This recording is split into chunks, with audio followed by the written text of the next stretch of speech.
علی کو سجدے میں ضرب لگائی گئی، یعنی علی حنین و بدر میں مارا نہیں گیا تم سے؟ جب گردنیں جھکی ہوں تو سر کاٹتے ہیں لوگ، جھکتا نہیں وہ سر جو سدا سرفراز ہو۔ سر کاٹنا علی کا تو ممکن ہی نہیں تھا، قاتل بھی منتظر تھا کہ وقت نماز ہو۔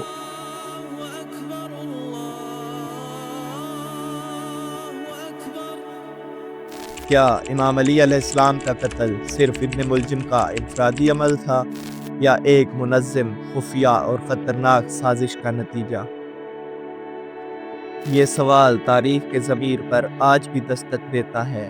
آئیے جانتے ہیں حقیقت کیا ہے۔ جب ہم تاریخ کے اوراق پلٹتے ہیں تو 19 رمضان 40 ہجری کے سحر کا وقت ہمارے سامنے آتا ہے، جب مسجد کوفہ کے محراب میں ایک مظلوم انسان سجدے کی حالت میں تھا۔ اس کے چہرے پر سکون، دل میں ذکر الہی اور زبان پر اللہ کی حمد تھی۔ اس لمحے ایک زہر آلود تلوار کا وار اس کے سر پر ہوا اور وہ صدائے حق بلند ہوئی، فزت ورب الکعبہ، رب کعبہ کی قسم میں کامیاب ہو گیا۔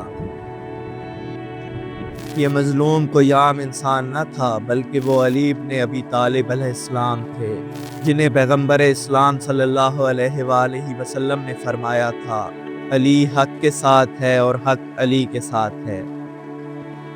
لیکن سوال یہ ہے کہ کیا یہ حملہ صرف ایک فرد کا ذاتی اقدام تھا؟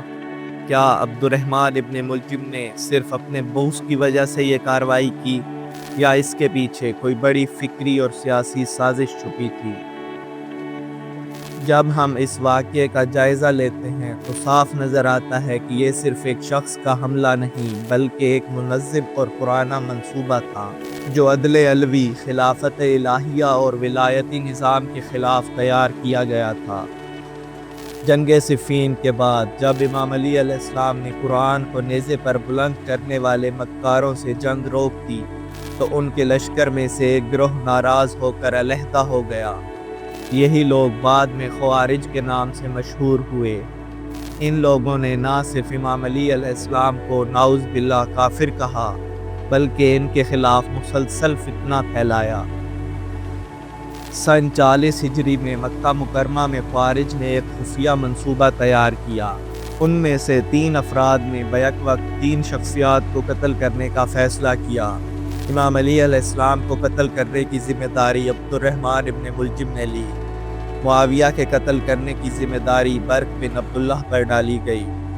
عمرو بن عاص کو قتل کرنے کی ذمہ داری عمرو بن بکر نے لی۔